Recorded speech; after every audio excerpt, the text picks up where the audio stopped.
Okay, today we talked about learning how to estimate multi-digit, that means more than one digit, products. Products has to do when you multiply by rounding each of the factors.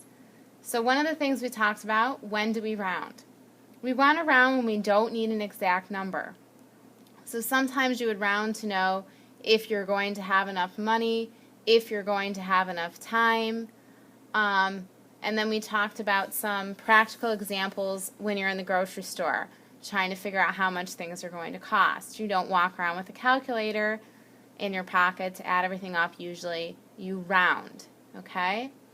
This one can be tricky for some children. How do we decide what place to round to?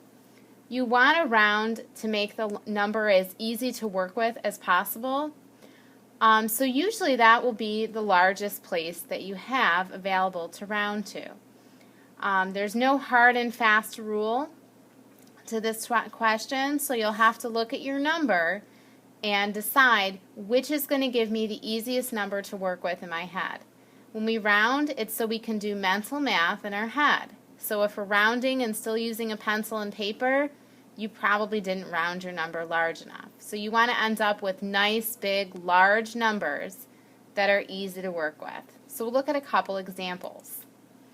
So for this case, if I want to multiply these two numbers together, obviously the way it exists now, I'm going to need to use pencil and paper. However, if I round them, if I make them nice, big, easy, round numbers, I can actually do the math in my head. So this number right here, because it goes up to the hundreds place, I'm going to just round it to the hundreds place. 456 rounds to 500 if I round to the nearest hundreds place. And then this one, 42, it only goes up to the tens place, so I'm going to round to the nearest 10. So 500 times, 42 would be rounded to the nearest 10, which is 40. Now I can do it in my head. 5 times 4 is 20, and then I can add my 2 zeros on the end and end up with 20,000. And again, that's a problem right there that I can do in my head. If I had rounded it differently and I couldn't do the math in my head, I probably didn't round big enough. This one goes up into the thousands place, so I'm going to round to the nearest thousand. 1,000 times, we'll say 90.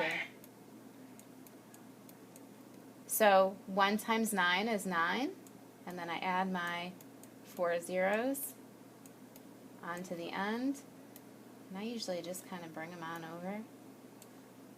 You can see what we're doing there. This one, same thing. I'm going to round to the highest place I have, and then this would round to 800. Oh, I'm sorry. That's going to round to 900. Got mixed up there. So I have 9 times 1, which is 9. And then I have 1, 2, 3, 4, 5, 6 zeros. I'm going to add 6 zeros onto my answer. And then 1, 2, 3, comma, 1, 2, 3, comma. And that would be my answer.